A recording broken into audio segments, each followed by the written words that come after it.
이용과 양육에 관련된 것만 합의가 되기 때문에 재산분할에 대해서 합의가 없어도 이용 협의이혼 자체가 됩니다. 그런데 실무에서는 보통 재산분할에 대한 협의가 서로 동의가 없으면 소송으로 이혼 청구와 재산분할 청구를 한꺼번에 제기해서 소송으로 끝내는 것이 대부분입니다. 그런데 그렇다고 하더라도 재산분할에 협의가 되지 않더라도 협의이혼은 가능하다. 다만 2년 안에 재산분할 청구를 반드시 법원에 해야 합니다. 안녕하세요. 이상전 변호사입니다. 오늘 가져온 주제는 이혼과 관련된 건데 협의이혼으로 할 것인지 재판이혼으로 할 것인지에 관한 것입니다.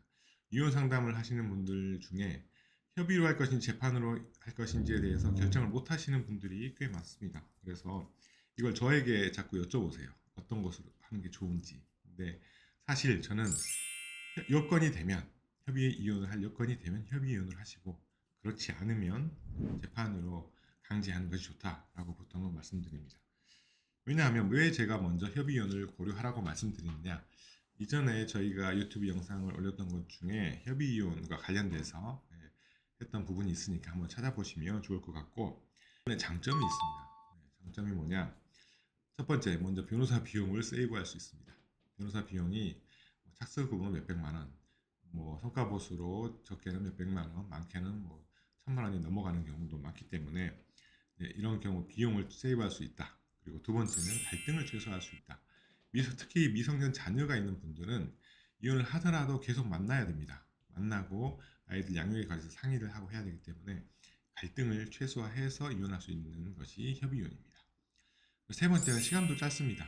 협의이혼이 길어도 미성년 자녀가 있어도 숙려기간 고려해도 한 4달, 5달이면 끝나는 거고, 재판은 1심, 2심 다툼이 심해지면 3심까지 가는데 2년, 3년은 훌쩍 넘어가기 때문에 시간도 짧게 해결할 수 있다는 것이 장점입니다. 그래서 저희는 충분히 협의를 해서 협의이혼을 할 수 있다. 그럼 협의이혼을 하셔라. 굳이 재판으로 갈 필요가 없다라고 말씀을 드리고, 협의가 가능한데도 자꾸 재판으로 유도하는 변호사들에게 넘어가시면 안 됩니다. 그거는 제가 팁으로 말씀을 드리고, 그렇다면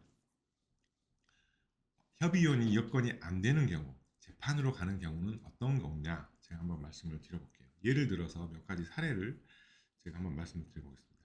첫 번째입니다. 오랫동안 별거를 했습니다. 그런데 상대방이 어디 있는지 모르는데 알고 봤더니 상대방이 외국에 있고 한국에 돌아올 가능성이 없습니다. 이럴 경우는 재판으로 하시는 것이 좋습니다. 협의인으로 하시려면 같이 법원에 가야 되는데 그럴 수가 없습니다. 그렇기 때문에 재판으로 짧게 끝내셔라 라고 말씀을 드리고 싶습니다. 두 번째입니다. 오랫동안 별거를 했는데 상대방이 국내에 주소가 있는 경우, 이런 경우는 어떻게 하느냐. 근데 국내 주소가 있는데 상대방이 어디 사는지 모른다. 그래도 협의이혼을 고려해 볼 수가 있습니다. 왜냐하면 아직은 법적 배우자이기 때문에 상대방의 주민등록 초본을 떼볼 수가 있습니다. 그래서 상대방이 어디에 사는지 알 수가 있죠.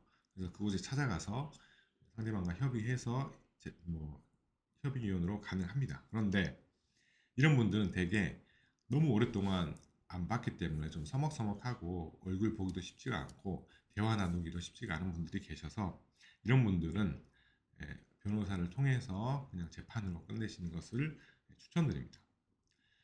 그 다음 세 번째입니다. 이런 경우가 굉장히 많은데 상대방의 이혼 의사를 확인할 수 없는 경우입니다.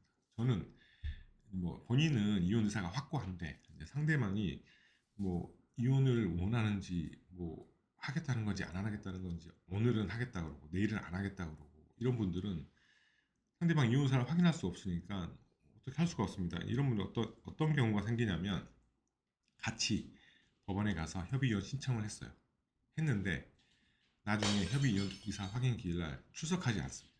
왜냐하면 숙려기간 동안 생각이 바뀐 거죠. 그러면 이분은 어떻게 되냐, 그 협의이혼 신청했던 게 취하 간주가 됩니다. 그리고 다시 해야 돼요. 처음부터 다시 하고 또 안 나와요. 그럼 또 취하 간주되고, 이렇게 자꾸 이제 무익한 절차를 반복하기 때문에 상대방이 이혼 의사가 확고하지 않다. 그러면 차라리 재판으로 해서 빨리 끝내는 것이 좋습니다. 그래야 시간을 단축시킬 수가 있습니다. 그리고 네 번째입니다. 네 번째, 친권자, 양육자, 양육비에 관련해서 서로 협의가 되지 않는 경우. 그 경우는 어쩔 수가 없습니다. 협의혼 자체가 안 됩니다. 법원에서 미성년 자녀가 있는 분들은 거기에 대한 협의가 돼야 이혼이 되기 때문에 이런 경우는 재판으로 가셔야 됩니다. 다섯 번째인데요. 조금 이제 앞의 사항과는 조금 다릅니다. 재산 분할에 대한 합의가 안 된 경우. 이 경우는 어떤 경우냐? 뭐 이혼 자체는 서로 동의해요. 이혼하자. 근데 상대방이 재산 분할을 조금 해주려고 하거나 안 해주려고 하거나 이럴 경우 법적으로는 협의 이혼 자체는 가능합니다. 왜냐하면 협의 이혼 할 때 이혼과 양육에 관련된 것만 합의가 되면 되기 때문에 재산 분할에 대해서 합의가 없어도 협의 이혼 자체는 됩니다. 그런데 실무에서는 보통 재산 분할에 대한 협의가 서로 동의가 없으면 소송으로 그냥 이혼 청구와 재산 분할 청구를 한꺼번에 제기해서 소송으로 끝내는 것이 대부분입니다. 그런데 그렇다고 하더라도 재산 분할에 협의가 되지 않더라도 협의 이혼은 가능하다. 다만 2년 안에 재산 분할 청구를 반드시 법원에 해야 합니다. 그렇지 않으면 재산 분할을 못 받기 때문에 협의 이혼을 하시면 재산 분할 청구를 2년 안에 반드시 해야 된다라는 점을 알고 계시면 될 것 같습니다. 네, 오늘의 결론입니다. 합의 이혼, 재판 이혼을 결정하실 때 본인의 여건을 잘 살펴보시고 어떻게 하실지를 잘 판단을 해봐야 되는데 가장 제가 중점을 두는 부분은 첫 번째 재판 과정이나 협의 이혼 과정에서 가장 마음이 다치지 않은 방법이 무엇인지를 고민해 보시고 두 번째는 가장 짧게 왜냐하면 빨리 끝내고 새로운 삶을 살아야 되기 때문에 이걸 길게 갈등 과정을 길게 늘릴 필요가 없습니다. 그리고 세 번째는 비용이 가장 덜 드는 방법을 고민해 보셔라 라고 말씀드리겠습니다. 오늘 영상은 여기까지고요. 오늘 영상이 도움이 되셨다면 구독과 좋아요를 눌러주시기 바랍니다.